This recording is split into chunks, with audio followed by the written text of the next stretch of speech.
Yang ketika akan bertemu dengan 1 Syawal, dia berpikir, saya makan apa ya? Yang lain sudah siap, yang lain perangkatnya ada. Sementara saya belum mendapati apapun. Maka syariat kemudian memberikan tuntunan kepada setiap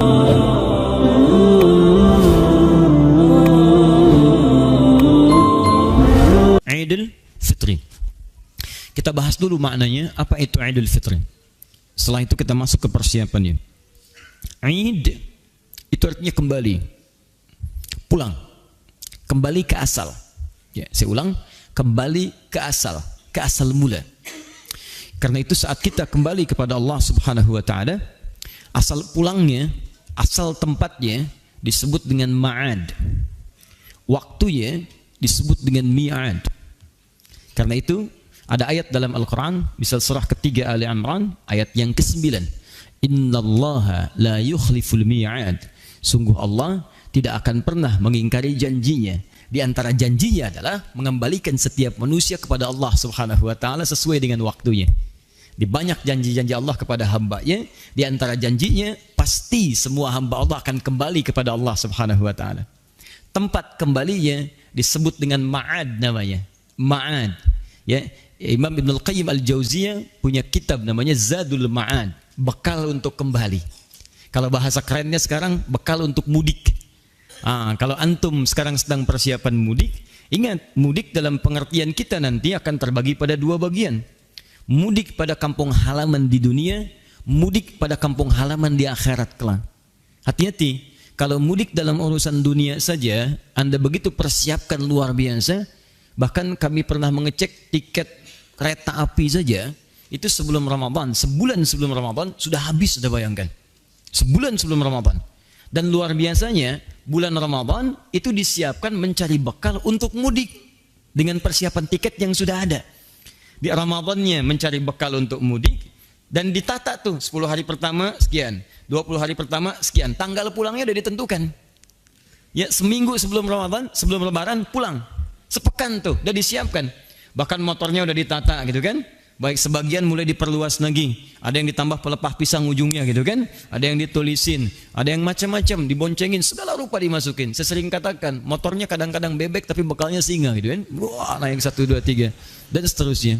Dan semua ditulisin, aku pulang dan sebagainya. Itu ma'ad, tempat untuk pulang, disiapkan betul. Dan selalu fitrah pada mudik itu melekat persiapan-persiapan di 2 sisi. Persiapan yang akan pulang dan persiapan yang akan dikunjungi di tempat pulang. Silakan Anda cek. Setiap yang akan pulang, dia akan siap-siapkan semua bekalnya, persiapan siapa yang pulang, bagaimana keadaannya, dan uniknya, ini yang paling unik. Hebatnya, orang yang merasa bekalnya kurang, dia tidak siap pulang. Bahkan tidak pulang. Kami pernah tanyakan pada seseorang ketika masih ada di lingkungan dia tinggal dan belum kembali ke kampung halaman, kenapa Anda nggak mudik, Mas? Gak ada bekal, Ustaz. Gak ada bekal, takut pulang. Gak ada bekal, tidak berani pulang. Tidak ada bekal, tidak punya kesempatan untuk pulang. Masya Allah, hebatnya yang punya kesempatan, yang punya bekal, kemudian dia dengan bangganya menghubungi ke tempat yang akan dituju, dia katakan, aku akan pulang. Maka yang di sana karena tahu dia akan pulang, maka disiap-siapkanlah segalanya dengan sangat luar biasa. Ditunggu tanggal pastinya, rumahnya dicecet, disiapkan segalanya, melimpah makanannya, segalanya ada ditata dengan rapi, dan hebatnya dari hal-hal yang tidak ada pun diada-adakan, yang tak terbayang sebelumnya. Silahkan cek jenis-jenis makanan, makanan kering, makanan basah, makanan yang berbeda antara isi dengan luarnya, kan? Ya lutur, luarnya kongguan, dalamnya rangginang, kan? Wah, ada macam-macam lah. Itu pun juga ya keluarganya beda-beda ya. Di Kongguan ada ibu dengan beberapa anaknya, suaminya nggak ada kan, ditemukan di kaleng yang lainnya, macam-macam lah. Kaleng tuh kumpul ya, ada kaleng macam-macam lah ya. Di Allahu Akbar, itu mudik dunia. Nah sekarang persoalannya ada mudik yang kedua, dan mudik ini sifatnya abadi.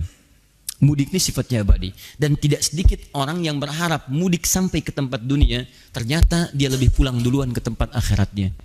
Dan celakanya, ini yang paling bahaya, dia menyiapkan bekal dunianya dengan maksimal saat akan mudik dunia, tapi dia tidak menduga bahwa bekal persiapan ke akhiratnya tidak dia siapkan dengan baik, dan ternyata mudik akhiratnya lebih cepat dibandingkan dengan mudik dunianya. Maka pulanglah dia ke akhirat tanpa membawa bekal-bekal yang telah dia siapkan fokusnya untuk urusan dunianya itu. Ini yang paling berbahaya. Karena itulah bertakwalah kepada Allah Subhanahu wa taala saat kita menyiapkan bekal selama Ramadan ini, maka ketahuilah Allah telah mempersiapkan para penghuni-penghuni surga untuk menyambut kita saat kembali kepada Allah Subhanahu wa taala. Kita puasa untuk mendapatkan takwa, maka saat itulah kemudian surga disiapkan bagi orang-orang takwa. Silakan Anda cek dalam Al-Qur'an. Umumnya setiap muncul kalimat surga itu selalu dilekatkan dengan kalimat takwa atau amalan-amalan takwa. Silakan cek, teman-teman sekalian. Kita lihat misalnya Quran surah ketiga ayat 133. Wasari'u ila maghfiratin min rabbikum wa jannatin arduha as-samawati wal ardu u'iddat lil muttaqin. Bersegera Anda introspeksi diri, bermuhasabah, istighfar, dan berharaplah Anda mendapatkan surga. Bisa masuk ke surga yang luasnya seluas langit dan bumi. Kami siapkan untuk orang takwa. Quran surah 51 ayat 15 sampai dengan bahkan 23-nya. Innal muttaqina fi jannatin wa uyun. Orang-orang takwa itu kami akan tempatkan di taman-taman surga. Orang takwa melekat. Innalil muttaqina mafaza hadaiqa wa anaba. Sungguh bagi orang-orang takwa ada keberuntungan yang besar. Dia akan mendapatkan taman-taman di surga yang sangat indah. Selalu takwa surga, takwa surga. Kalau enggak disebutkan takwanya, disebutkan amalannya. Orang takwa itu kan amal soleh amalannya. Silahkan cek. Setiap ada kalimat takwa, setelahnya pasti amal soleh. Dzalikal kitabul la raiba fihi hudal lil muttaqin. Siapa muttaqin itu? Yang beramal soleh. Alladzina yu'minuna bil ghaib wa yuqimunas shalah. Salat amal soleh. Wa mimma razaqnahum yunfiqun. Setiap ada kalimat iman, setelahnya amal soleh. Quran surah 103. Wal 'asr innal insana lafi khusr illa alladzina amanu wa 'amilus shalihat. Rinciannya salat, rinciannya zakat, rinciannya infak, rinciannya puasa dan sebagainya. Dan berita baiknya, ayat puasa itu diakhiri dengan kalimat takwa. Tujuan kita puasa untuk takwa. Quran surah kedua ayat 183. Ya ayyuhalladzina amanu kutiba alaikumus syiyam kama kutiba alal ladzina min qablikum la'allakum tattaqun. Jadi saat kita Ramadan ini ternyata Allah sedang melatih kita sebagai penghuni surga insyaallah. Jadi wajar kalau Nabi katakan semua umatku akan ke surga. Semua umat Nabi kata Nabi akan ke surga. Tapi belum selesai hadisnya. Illa man aba, kecuali yang enggak pengen. Jadi kalau ada yang tidak ke surga, bukan Allah yang tidak kasih, dianya yang enggak pengen. Itu masalahnya. Karena itu kita kembalikan Id, makna yang pertama adalah kembali kepada asal sesuatu. Dalam turunan ini, asal kita pun dari Allah, maka kita akan kembali kepada Allah Subhanahu wa taala. Itu kalau kalimat Idnya berdiri sendiri. Sekarang apa yang dimaksud dalam kalimat Id di sini? Di awal Syawal dan tahun ini 1439 Hijrah, kalimat Idnya disandingkan dengan kalimat Fitron. Maka jadilah kemudian kalimatnya satu rangkaian disebut dengan Idul Fitr. Eid al-Fitr. Bismillah. Eid al-Fitr. Alhamdulillah.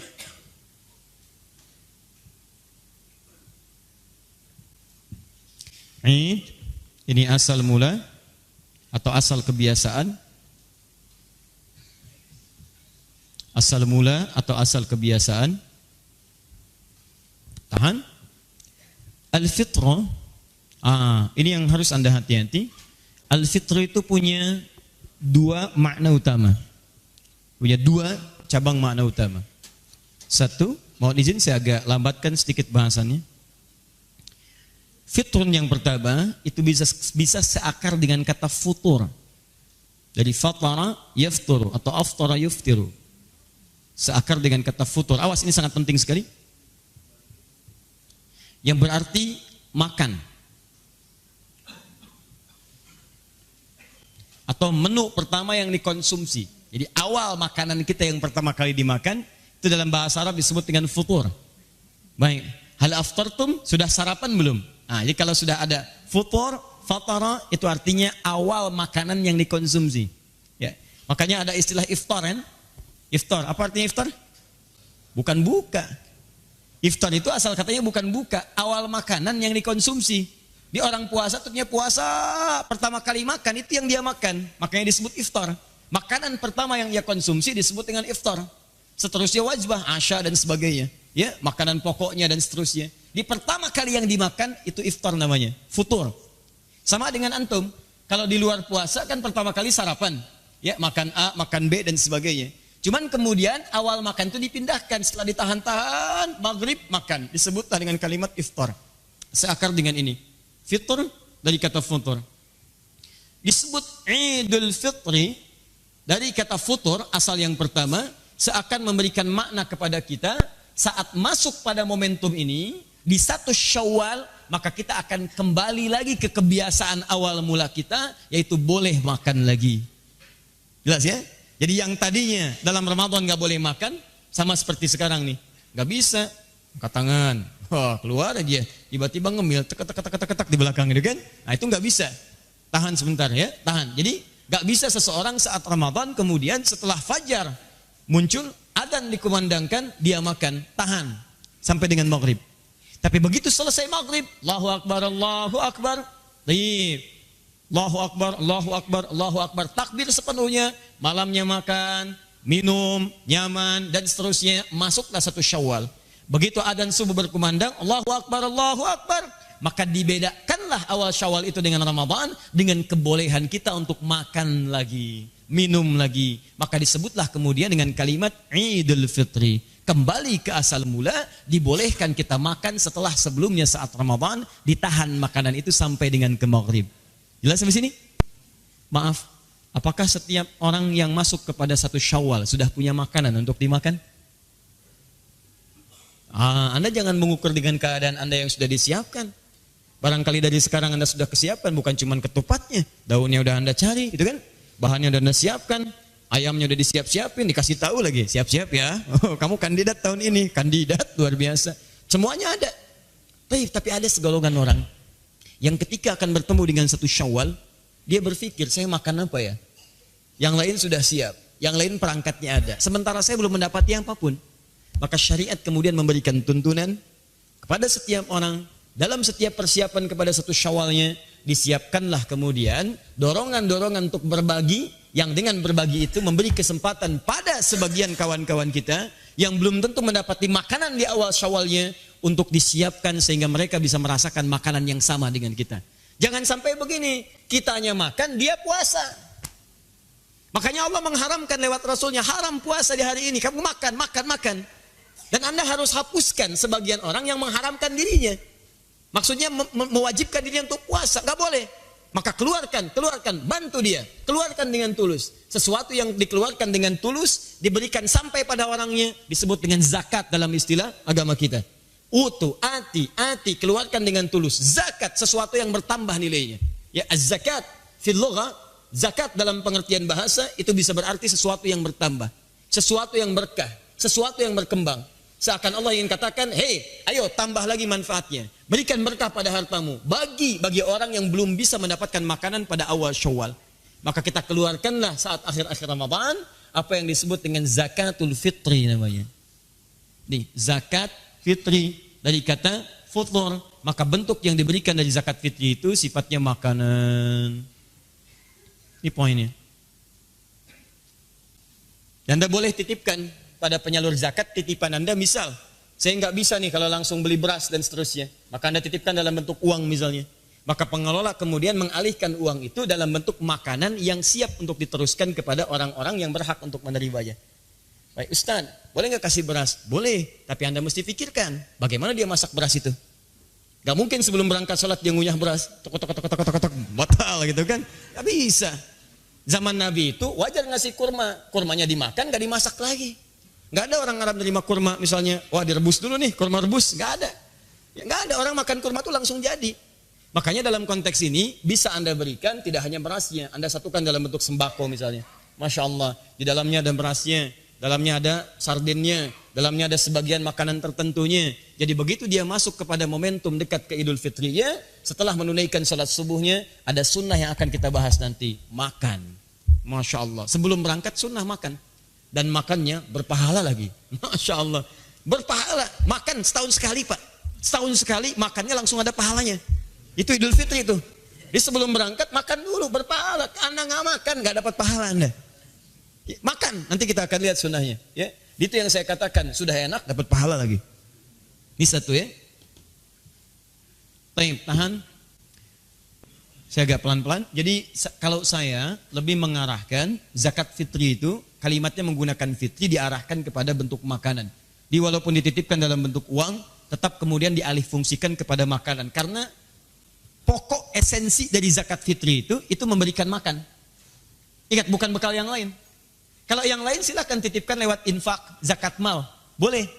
Jadi nanti zakat mal satukan dengan misalnya sembakonya, kemudian berikan kepada yang berhak. Jadi dia punya untuk makanannya, punya untuk yang lainnya juga. Tapi jangan menukarkan fungsinya. Hati-hati. Ya, hati-hati. Anda kasihkan uang, dia belikan rokok nanti. Ya? Atau beli pulsa. Gak apa-apa Ustaz, lapar gak ada masalah. Yang penting pulsa ada. Allahu Akbar. Hari ini, handsome tidak penting. Yang penting handphone. Nah, itu yang repot. Balik ke sini. Catat ini. 2. Fitri juga bisa seakar dengan kata fitrah. Fitratun. Fitrah. Saya agak pelan-pelan ya. Bismillah. Fitri juga seakar dengan kata fitrah. Atau apa itu fitrah? Fitrah itu punya dua arti. Dan ini esensi yang paling utama yang akan kita coba uraikan. Dan ini sangat erat kaitannya dengan Ramadan. Kalau yang tadi aspek fisikal, jadi secara fisik kita kembali makan. Ini yang kedua yang metafisik. Dan ini yang sebetulnya lebih dituntut dalam keadaan kita saat latihan Ramadan. Fitrah itu punya dua arti. Pertama, jika disebutkan fitrah, artinya sifat cenderung mendekat kepada Allah.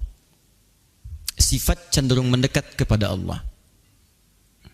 Kalau dalam konteks beragama, fitrah itu dorongan kuat untuk menegakkan nilai-nilai syariat, nilai agama.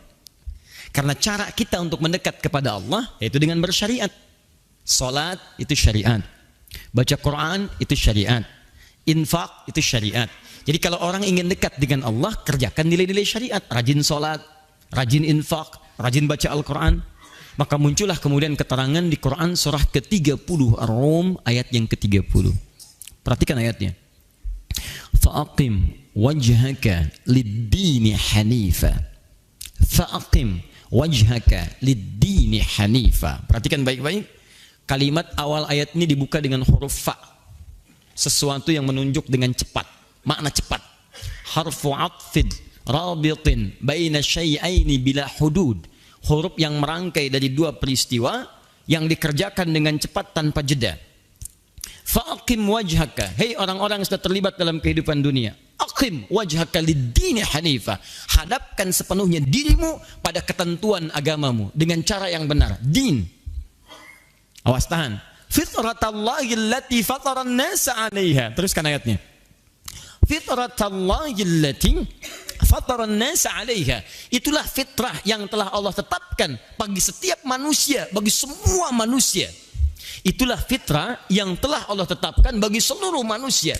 Jadi semua manusia itu, mau besar, mau kecil, mau tua, mau muda, mau laki-laki, mau perempuan, dalam jiwanya ada kecenderungan untuk mendekat kepada Tuhan. Dalam dirinya ada kecenderungan untuk mendekat kepada Allah Subhanahu wa taala. Dia mencari jalan. Bagaimana cara mendekat kepada Allah? Kata Allah, jalan satu-satunya Anda tunaikan ketentuan ad-din. Itulah fitrah. Nggak ada namanya manusia yang tidak punya kecenderungan pada Tuhan, itu nggak ada. Sebetulnya nggak ada istilah ateis tuh. Ateis itu sebenarnya orang yang sedang mencari, cari sini, sedang banyak nyari dia. Ateis, tidak ada teis Tuhan, dia tidak mengakui Tuhan. Sebetulnya sedang mencari. Kalau pencarian itu kan baru setengah tuh sampai menemukan ujungnya. Dalam bahasa Arab, ateis disebut dengan la ilaha, tidak mengakui Tuhan. La ilaha, tinggal setengah lagi. Illallah. Selesai. Jadi ateis itu setengah syahadat sebetulnya. La ilaha illallah. Syahadat kita kan la ilaha illallah. Asyhadu an la ilaha illallah. Jadi kalau ada yang mengatakan saya ateis, selamat, kamu setengah muslim. Tinggal setengah lagi. Ya, jadi teman-teman sekalian ada kecenderungan. Cuman bagaimana caranya mendekat kepada Allah? Fa'aqim wajhaka lid-din. Tegakkan ketentuan-ketentuan dalam agama. Apa yang disebut dengan ad-din? Ditafsir di Quran surah ketiga Ali Imran ayat ke-19. Inna ad-dina 'indallahil Islam. Sungguh yang disebut dengan din yang diridhai oleh Allah Subhanahu wa taala itu adalah al-Islam. Jadi, tahan sebentar pelan-pelan.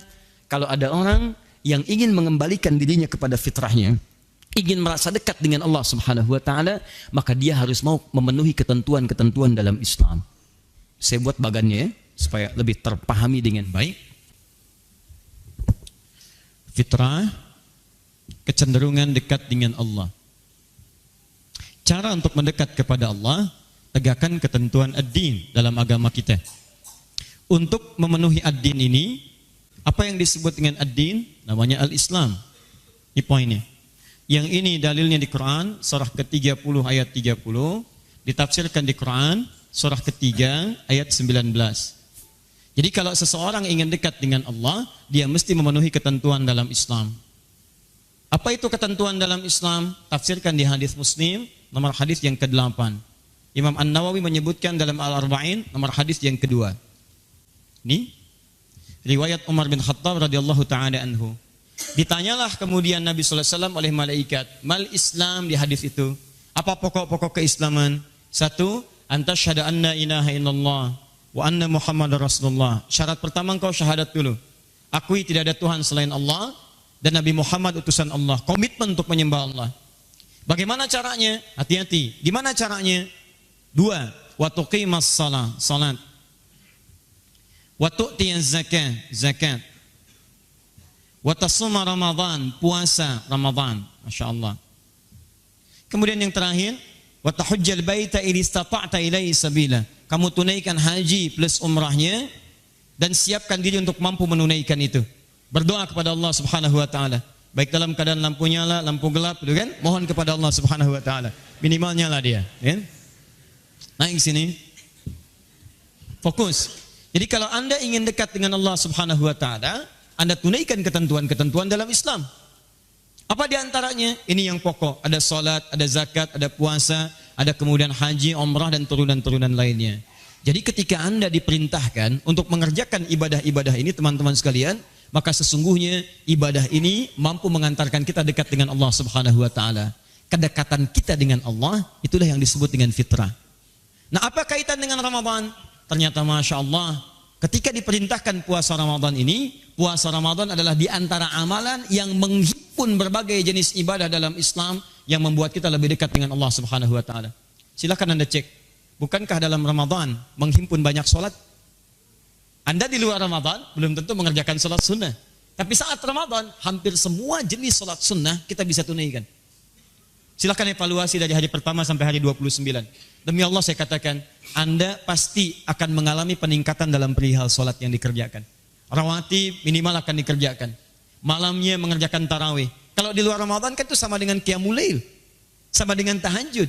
Tapi Anda kerjakan saat Ramadan, silahkan cek. Bahkan kalau ketinggalan bisa gelisah kita. Jenis zakat, zakat yang wajib. Zakat itu wajib. Sunnahnya ada infak, ada sedekah. Di luar Ramadan, Anda kejar zakat. Saat Ramadan bukan cuma zakat, infak maju. Sedekah berkembang. Silahkan cek. Bahkan kotak Al-Ihsan nambah tuh. Di luar Ramadan 1 juta. Ramadan 3 juta, 4 juta. Masya Allah. Penceramah nggak datang udah khawatir nih. Aduh kotak macet. Tengah-tengah tuh. Itikaf naik 10 juta dan sebagainya. Itu luar biasa. Jadi berkembang lagi. Silahkan. Apa yang tidak meningkat saat Ramadan? Hampir semua amalan naik. Umrah, kalau haji kan nanti saat masuk bulan Hijjah. Umrah, hari-hari biasa mungkin padat di haram. Tapi lihat ketika Ramadan lebih padat bahkan kadang-kadang dibandingkan haji. Orang naik, luar biasa. Kumpul satu tempat. Apa esensi dari semuanya ini? Adalah membangun kedekatan dengan Allah Subhanahu wa taala. Jadi kalau kita kemudian arahkan kepada kalimat Idul Fitri dengan kata fitrah, id artinya kembali ke asal mula. Asal seseorang itu dekat dengan Allah Subhanahu wa taala. Saking dekatnya sebelum lahir, dia diberikan dialog oleh Allah. Quran surah ke-7 ayat 172. Wa idz akhadha rabbuka min bani adama min zuhurihim dzurriyyatahum wa ashhadahum ala anfusihim alastu bi rabbikum qalu bala syahidna. Dan ingat ya, pelajari ya kata Allah, saat kami mengambil perjanjian, Rabbmu, Tuhanmu mengambil perjanjian dengan setiap anak cucu Adam. Diberikan dialog di perut ibundanya sebelum terlahir. Dikatakan, apakah kamu siap menjadikan aku sebagai Rabb? Perawat kamu, pelindung kamu, yang menyembuhkan saat sakit, yang memberikan ampunan saat kamu banyak berdosa, yang memaafkan saat kamu salah, yang memberikan segalanya yang kamu butuhkan sepanjang mendekat kepadaku. Maka kita tidak ada pilihan mengatakan bala. Bala itu artinya siap tanpa alasan apapun. Syahidna, saya siap menunaikan itu semua. Saya siap beribadah. Saya siap menjadikan engkau sebagai Tuhan. Kemudian kita dilahirkan dan dilatihlah oleh Allah Subhanahu wa taala dengan ibadah supaya bisa mengingat kembali perjanjian yang telah kita buat itu. Maka teman-teman sekalian, kembali kepada Ramadan. Dalam momentum Ramadan yang telah kita lalui, hari pertama sampai dengan hari ini, maka didesain 29 hari ini selama Ramadan sesungguhnya untuk membuat diri kita lebih dekat dengan Allah Subhanahu wa taala. Jadi, kalau nanti besok selesai Ramadan, ada di antara kita yang hubungannya belum dekat dengan Allah, pasti ada yang salah dalam puasanya. Ada yang keliru.